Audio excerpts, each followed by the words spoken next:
Hello, you are. Welcome to my channel. We're gonna watch today, guys. You will rappel our video. Let me translate first. What does that mean? The title. You will survive with the massacre in the Megonit and will represent Israel on the world biggest stage. Okay, let's watch. If you guys not bored about her, please comment down below, guys, and let's go. Oh, she really chosen, right? עוד עונה שהתקיימה בצל מלחמה הגיעה לסיומה, ועכשיו יש לנו נציגה לאירוויזיון 2025. I didn't know that, by the way. I'm learning from here. זו התרגשות טובה וכיפית וטוב לי, אז כאילו אני מאמינה שזה כזה מביא שחרור. she's happy. הלב התפוצץ ואמר כאילו, אומייגאד, כאילו אני לא מאמינה. ומצד שני, אני חושבת שבלי אמונה להגיע למקום הזה לא הייתי מגיעה. I want to watch ששמעתי אותה, קרה לי משהו. כאילו, המדינה חיכתה כל כך הרבה שנים לזמרת כזאת. מאז לינט, חייב לומר. אני חושב שהיא אדלה הישראלית. כשמקשיבים לשיר, לבחירה המדויקת כל כך, אי אפשר שלא להתרגש ולחשוב על הסיפור של יובל. זה כאילו רגע שאני אומרת איזה שחייה ענקית זה עדיין להיות כאן, ומצד שני יש שיר שאני שרה עליו. זה על כל המלאכיות שלא זכו להיות כאן עכשיו, שזה הדבר האחרון שנשאר מהם, הצל הזה שרוקן שם. זאת הסיבה שחשוב לי לייצג אותנו, זה למה אני רוצה להיות שם. ב7 באוקטובר, יובל, שבסך הכל הלכה לחגוג במסיבת הנובה, מצאה את עצמה במיגונית המוות. לנשום עמוק, להתחבא, להיות פני מתה, להיות פני מתה. They're showing real? יש פצועים בחוץ? תסבירי לי את המצב. יש מתים עליי. יש מתים עליה. יובלי, רגע, ויש שם מחבלים עדיין? מסתובבים, אבא תשלחו ניידות. תהי מתה, יובלי תהי מתה, תנתקי את הטלפון ממני, תהי מתה. בחודש הראשון הייתי מאוד בניתוק, מאוד בהיי, בדיחות שחורות כל היום, החברות של המיגונית כל הזמן בצחוקים וכל הזמן, ניתוק מוחלט מהסיטואציה, ובגלל שידעתי שזה לא בהכרח, כמעט תמיד לא משהו שהוא טוב, אז כן חיפשתי, כמעט תמיד לא משהו שהוא טוב דווקא, אז כן חיפשתי את החיבור לרגש, חיפשתי לחזור לבכות, חיפשתי להציף.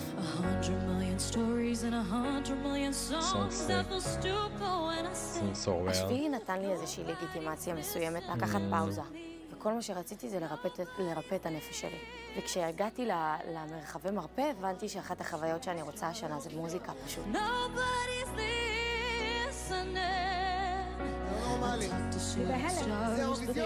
שרתי מהלב שלי פעם ראשונה על במה, ובאמת פתחתי את הלב עד הסוף לאחד הנקודות הכי רגישות בחיים שלי. בתור מישהי שבאמת בוסרית מאוד, היה לי לחץ נורא גדול, אני אצליח להביא את זה עוד הפעם.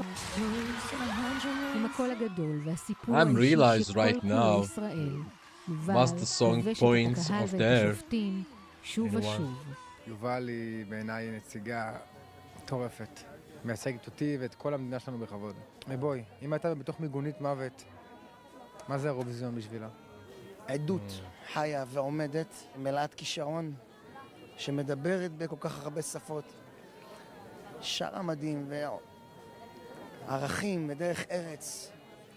אני חושב שזה התגלמות הישראליות כולה בעיניי. הישראליות כולה בעיניי. וואו, what was that note? Oh my god.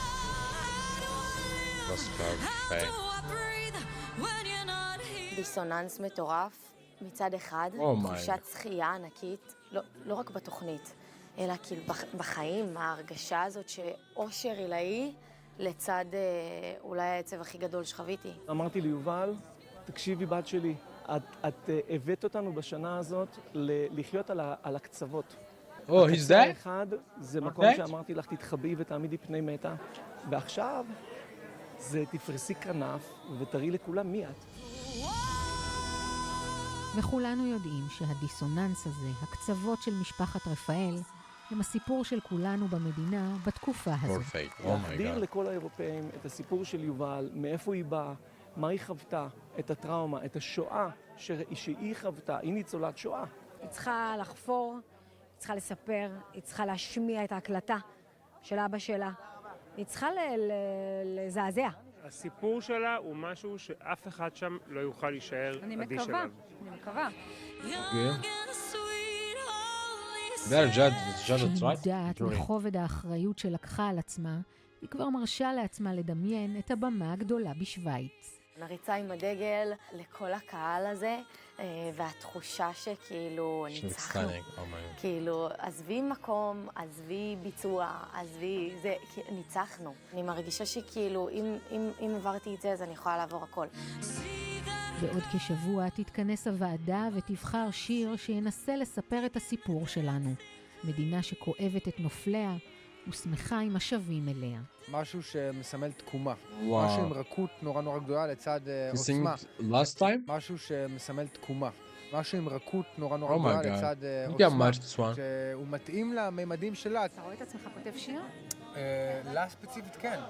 כן, כן. יש לך שבוע לעשות את זה. היא צריכה לשיר את עצמה, הסיפור שלה. לא ממקום בכיי או מקום של כאילו התמסכנות חס שלום, אבל כאילו להביא איזה משהו גרנדיוזי. היא שרה בצרפתית, היא שרה באנגלית, היא שרה בעברית. הייתי משלבת את השפות, שהיא תתחבר למילים, אם היא כותבת, ואם לא אז... פשוט ממש לכתוב משהו שהיא תרגיש, זהו, זה אני כתבתי. שבוע, זה דדליין. טוב, אז בטח קרן כבר כתבה, היא כתבה את זה כבר. אם ייבחר השיר שלי כתבתי, אם הוא לא ייבחר לא כתבתי. שתי אמרות, לא? ובינתיים, גם בלי שיר, הסיפור של יובל מקבל מקום באתרים שונים באירופה, ובטבלת ההימורים, ישראל מטפסת גבוה.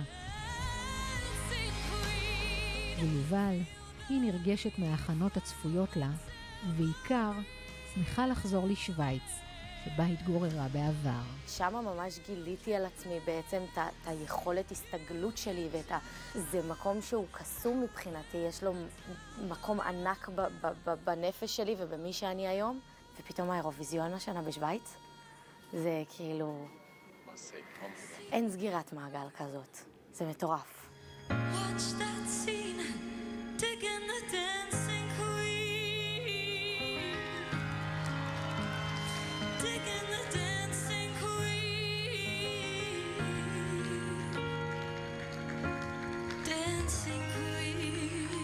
Everyone getting emotional. Oh.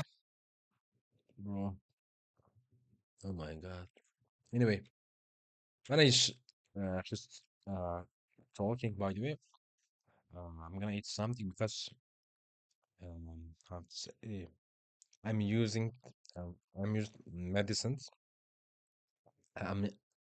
And I was hungry, and then I'm gonna eat something because this is gonna be bad.